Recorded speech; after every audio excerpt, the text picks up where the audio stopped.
Assalamualaikum viewers, my name is Saleha Zulfikar. Today the topic of my presentation would be active voice and passive voice. Very interesting lecture it would be. Stay tuned.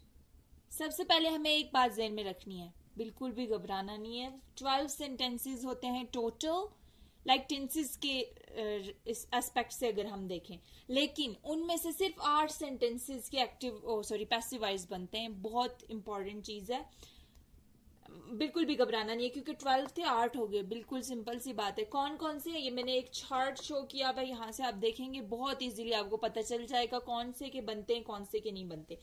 8 में से 4 के, 12 में से 4 के नहीं बनते। किसके नहीं बनते? कंटिन्यूस, फ्यूचर कंटिन्यूस का नहीं बनता, और प्रेजेंट परफेक्ट कंटिन्यूस का नहीं बनता, पास्ट परफेक्ट कंटिन्यूस का नहीं बनता, फ्यूचर परफेक्ट कंटिन्यूस का नहीं बनता।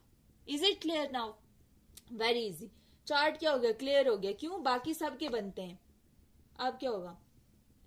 अब ये होगा कि हमें थोड़े से रूल्स याद रखने की जरूरत है। ये मैंने स्पेस क्यों छोड़ी हुई, यहाँ पे मैं एग्जाम्पल से आपको समझाऊंगी। रूल्स क्या है? बहुत इंपॉर्टेंट, ये सबको ही पता होता है ऑलमोस्ट।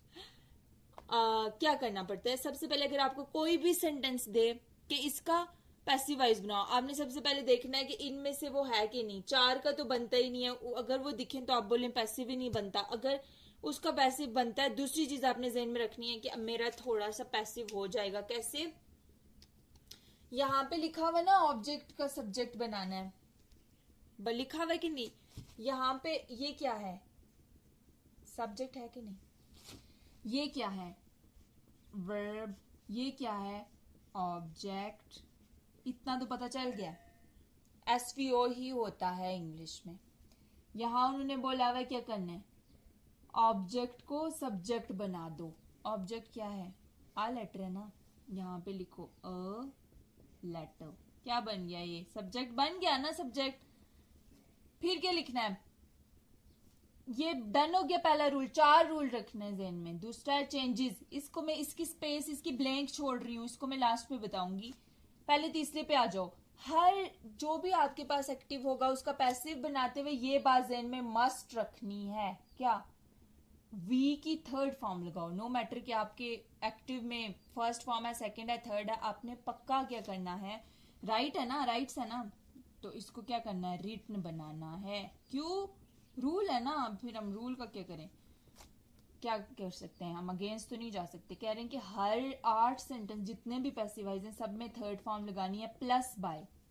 रिट बाय, ये तो फर्ज है ना, सारे पैसिव में फर्ज है, ये आपने ज़हन में रखना। ये भी फर्ज है कि आपने ऑब्जेक्ट को सब्जेक्ट बना दिया। अब क्या होगा? चौथा चेंज क्या है? सब्जेक्ट को भी ऑब्जेक्ट बना दो। ये सब्जेक्ट है ना, तो अब बाय ही नहीं लिखेंगे। क्यों? रीजन क्या है? सब्जेक्ट पोजीशन पे था तब ही लिखा था ना। अब हम इसको क्या बना रहे हैं? ऑब्जेक्ट। ऑब्जेक्ट में तो सब्जेक्ट नहीं लिखा जाता, ऑब्जेक्ट में ऑब्जेक्टिव फॉर्म लिखी जाएगी। उसके लिए मैंने ये छोटा सा बॉक्स बनाया हुआ है। अगर ही है ना, हिम लिख दो। शी है, हर लिख दो। इट है, इट लिख दो। दे लिखा है, देम लिख दो। वी लिखा है, अस लिख दो। आई लिखा है, मी लिख दो। यू लिखा है, यू ही रहेगा। सिंपल। अब ये क्या है? सब्जेक्ट पोजीशन पे है ना, हमने इसको ऑब्जेक्ट बनाना है, तो ऑब्जेक्ट क्या है? इसकी ऑब्जेक्टिव फॉर्म क्या है? हिम है, बाय हिम। अब ब्लैंक की बारी आ गई। वेरी इजी, रिलैक्स, बिल्कुल आप रिलैक्स हो जाएंगे। चेंजेस में हमें 6 चेंजेस ज़हन में रखने हैं, बहुत इंपॉर्टेंट है आपके पूरे एक्टिव पैसिव। अगर आपको ये 6 चेंजेस ज़हन में अच्छे तरीके से समझ आ गया कहाँ क्या करना है इन 6 के बारे में, तो आपके सारे एक्टिव पैसिव क्लियर हो जाएंगे। हाउ?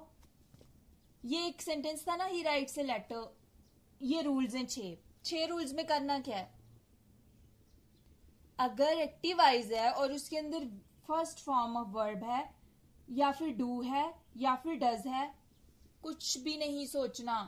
इन ये तीनों में से एक भी दिख गई ना, फॉर एग्जाम्पल V1 दिख गई, जैसे हमें यहाँ पे दिख रहा है, कुछ भी नहीं सोचना, हमने इज ए मार लगा देना है। इज ए मार, अब हमें कैसे पता चलेगा? इज लगाना है, एम लगाना है, आर लगाना है, इतना तो पता ही होगा। सिंगुलर के साथ इज लगता है। आ लेटर आया था तो इधर क्या आ जाएगा? इज। हमने क्यों इज लिखा है? वर्स क्यों नहीं लिखा? क्योंकि वर्स के लिए कि अगर सेकेंड फॉर्म होगी, यहाँ पर फर्स्ट फॉर्म है, फर्स्ट फॉर्म दिखी तो इज ए मार में से एक लगाना है। सिमिलरली डू दिखा तो इज ए मार में से लगाना है, डज दिखा इज ए मार में से लगाना है। फॉर एग्जाम्पल, ये सब भूल जाते हैं। फॉर एग्जाम्पल,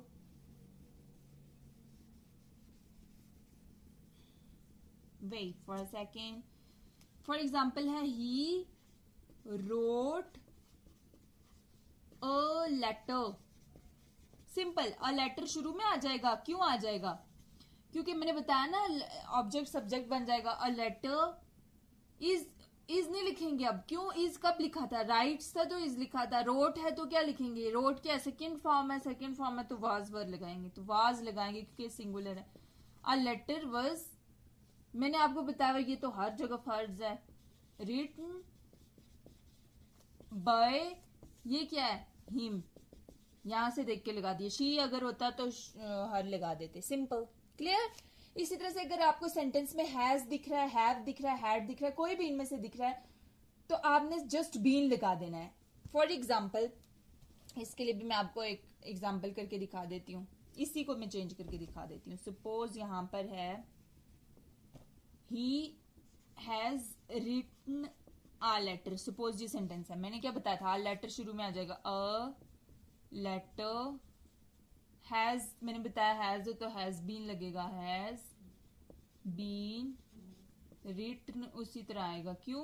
मैंने आपको बताया जो मर्जी पैसिव हो, ये तो पक्का है ना. रिटन बाय, अगर शी होता तो हर होता, लेकिन यहाँ पे ही या हिम लिखा दिया. इट होता इट ही होता. सिंपल. इसी तरह से विल अगर सेंटेंस में, फॉर एग्जाम्पल यहां पर हैज रिटन की जगह है he will write a letter.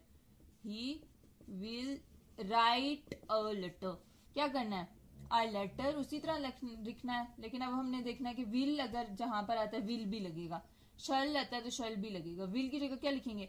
A letter will, ये लिखा ना बी. बाकी उसी तरह रिटन बाय तो पक्का है और हिम भी है. सिमिलरली विल हैव है तो विल हैव बीन लग जाएगा. यहां पर अगर ही विल हैव रिटन है ना तो विल हैव बीन रिटन हो जाएगा. सिंपल. बहुत इंपॉर्टेंट बात बताने जा रही हूं. अगर आपको आए यहां पर अगर ही विल हैव रिटन है ना तो विल हैव बीन रिटन हो जाएगा. सिंपल.